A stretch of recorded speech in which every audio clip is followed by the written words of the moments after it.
Hello everybody and welcome back to my channel. First, I'd like to thank my newest subscribers. Thank you so much. I really appreciate each and every one of you. You're making my goal of becoming famous a little closer every day. For those of you that watch that don't subscribe, please help a little old lady fulfill one of her bucket list wishes, becoming famous. I want to be a star. Today's chit chat is about your bucket list. And now that everybody's retired, everybody has a bucket list, a wish list. You call it different things, I'm quite sure. But everybody has a desire, things that they dreamt about when they were going to retire. I'm going to sail the world, sail around the world, and I'm going to do this. I'm going to bungee jump. I'm going to jump out of planes, whatever. Everybody has a list of something that they have always wanted to do. And now that you're retired, you have the time to do it. But do you have the money to do it? Especially in the economy that we are all living in the moment. Can you afford to live the rest of your life in relative comfort? And can you eat? These are questions that are ever present on your mind in this day and age. Because, of course, our finances, now that we're retired, are pretty much... that's it. That's what you're getting monthly, and everything has to fit into that budget. So it is, if you have a bucket list, how do you fulfill that wisely? And is it wise to spend money on frivolous things? Although it is something that you've worked your whole life for, it's to be able to do these things, and now all of a sudden, the economy is not letting you do those things. But if you do have that extra cash, you want to do the things that are on your list. And there are ways of doing it. And you shouldn't just sort of like willy-nilly, book the first thing you can. Research, you've got nothing to do with yourself now. And the internet is an incredible source of research. And I have been doing that for years. I love a bit of research. I must have been a librarian in a different life. I don't know. But research, I'm really good at it now, since I've been retired. And when I was, recovering from various surgeries, I would spend a lot of time researching a lot of stuff. And I have found that your first answer isn't always the best answer. And particularly with travel, because I have traveled pretty much all my life, either for work or, for pleasure, because that's just something that I've always done. Because I've never been married, I've always had like extra time and extra cash and no restraints. So I was able to travel. And then my career also took me to a lot of different places. So I traveled for work a lot too, which doesn't cost anything. They pay you to do that. But these sort of things, so researching stuff is, don't take the first answer. There's always another answer, and there's always another way. A recent trip that I just took over Christmas, when I first looked it up, this trip was almost double what I actually paid for it. So you have to look around, and you have to delve down deep into different things. If you book through something like Expedia or Booking.com or Vrbo or things like that, oftentimes, the prices are decent, but they're not the best price that you're going to get for something. I have some friends that operate bed and breakfast, rooms in their houses, bed and breakfast in France, and they put their rooms on Booking.com and Expedia and all those different things. And those companies take a portion of their room charge. So they don't make as much money when you book through those agencies. And if you delve down and dig deep, you can find their actual contact details and contact them directly. Because if you contact them directly, then you will get a better price from them. They will probably lower their rates to even less than the Booking.com, because you will pay them directly. So they will get their money faster, even though it is a little bit different, a little bit less. So, dig into things because you will find out stuff. And another thing that I have found when I have chatted to people when I've been on vacation and they've said, "Oh God, we didn't know." Sorry about that. I've been outside and it's really cold, makes my nose run.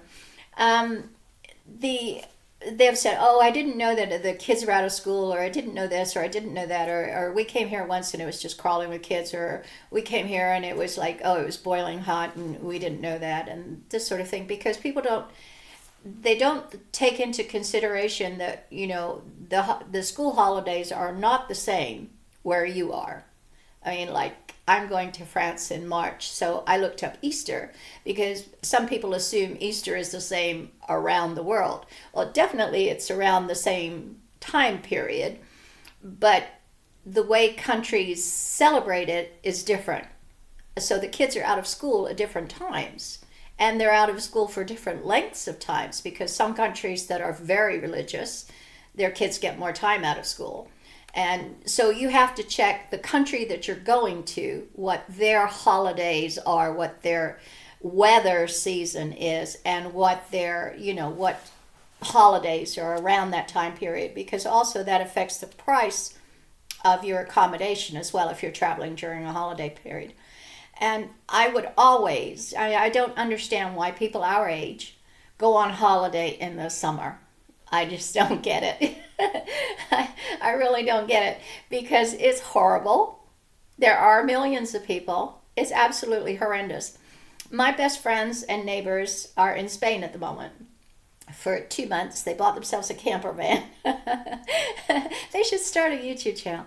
Terry, Jackie, start a YouTube channel. They're in Spain at the moment, and they don't normally go this time of year. They go in summertime. Well, they're there and they're having a fabulous time because there aren't any kids.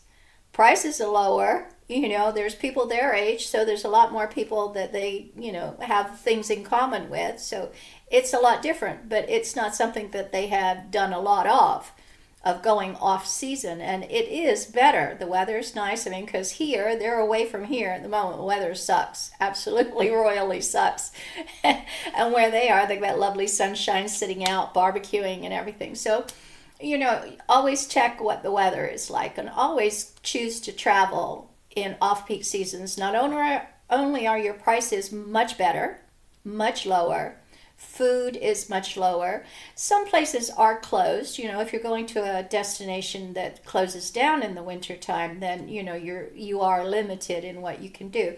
But don't discount it, because there's still stuff to do and you're still enjoying the place that you wanted to go to. It's like I'm going to Venice at the beginning of March. I've been invited, so I get to go for free, but ooh. But if it's the time of year that I would choose to go, because it's after Carnival, which is chaotic, and it's before the season starts, and it's before Easter, so it's a perfect time to go to Venice in March because it's not crowded and it's really nice. I just happen to be fortunate enough that I get a free trip on a corporate jet too, so it's going to be a lot of fun. But you have to really get into it and really dive down into the research and find out what your best options are, and also with airline deals too, because cruising is one of my favorite things to do with my sister. We really enjoy cruising. And with cruising, if you want to go alone, it's double the price, because most cruise ships have very, very few single rooms. So, and they're still quite highly priced, but most cases you have to pay double for the rooms. So cruising, unless you like to share with strangers, cruising is a bit difficult for solo travelers. There are a few ships out there that do offer a lot of solo traveling for solos, but you have to search for them. But cruising is definitely a difficult one for solo traveling. But if you're going, as a couple, then of course, yeah.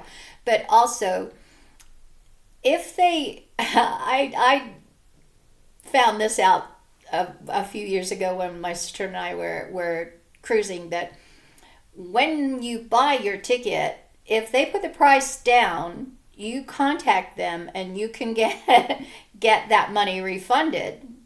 So, and that was something that I never knew. I found it out by accident. And if they keep putting the price down, you keep calling and you keep getting that money back. And I did that, and it works. Yes, it definitely works. And if you're a gambler, always join the gambling club, because they offer you discounts too. And and I like a little bit of the old slot machine action, and it pays off. So always join everything. Join every mileage collection club, everything. Join them all, because you do get a discount from different ones and your airline ones. And what credit card you pay with also makes a huge difference. Because if you pay with a credit card that gives you mileage, I mean, in the States, I use my my Chase Sapphire card, because the Chase Sapphire card, because I used to have all of the different cards that had different airlines. Your American Express went to this one, and your Bank of America went to that one, and this one went to that one. Now I find that the Chase Sapphire card, not only does it have a really low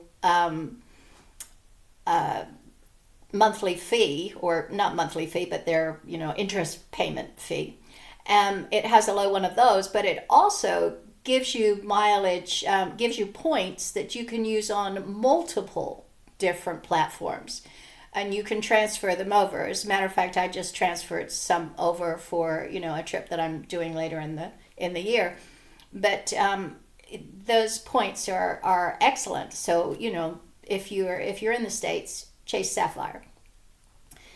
English credit cards I'm not too familiar with, because I don't have them, but I do know that Bank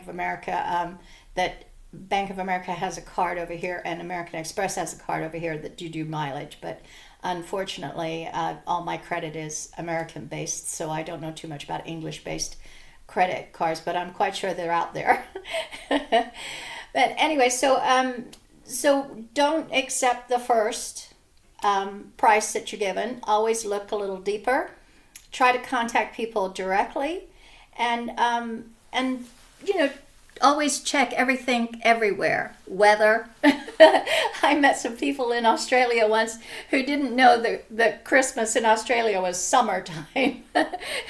They were a little shocked. And I was like, how did you not know that? But hey, I suppose it's easy if you don't travel very much. But yeah, if it's your one-time trip and you were expecting different conditions, yeah, it could ruin the whole situation and the money that you put out for it. So be very, very religious in it. It's not like you have anything to do with your time now. So, research. Google is your friend. But I really appreciate your listening to me waffle on about all of this. But please, in the comments, those of you that have subscribed, all 25 of you, please, send me a comment. Ask me questions. I don't have anything to do with my time either. So if you want me to waffle on about something that's important to you, or if you want me to research something that's important to you, I have time. Send me a comment. I'm happy to oblige. But thanks for tuning in. And, like I said, I'm trying to get famous. Share my video with people that you know. Tell people, there's a crazy woman on YouTube that they should watch. Just, any help would be greatly appreciated. But thanks for tuning in. I appreciate it. Bye now.